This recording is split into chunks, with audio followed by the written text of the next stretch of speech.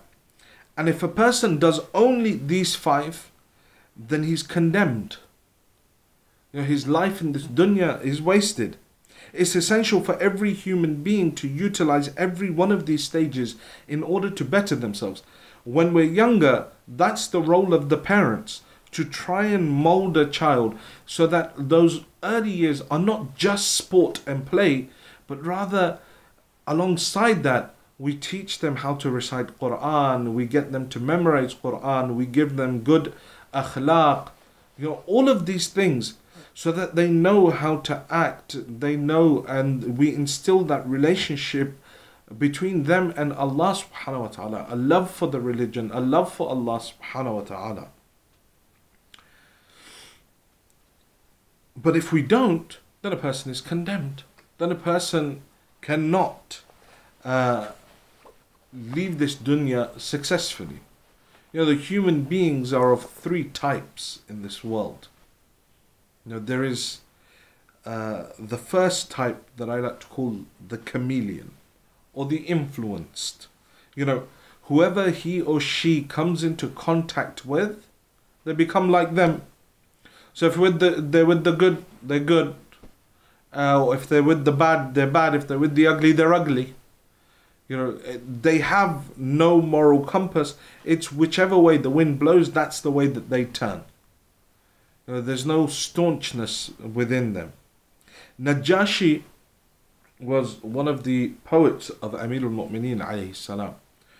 Was one of the Shi'as of Amir al-Mu'mineen as well, and would recite poems in the madh, in the praise of Amir al-Mu'mineen.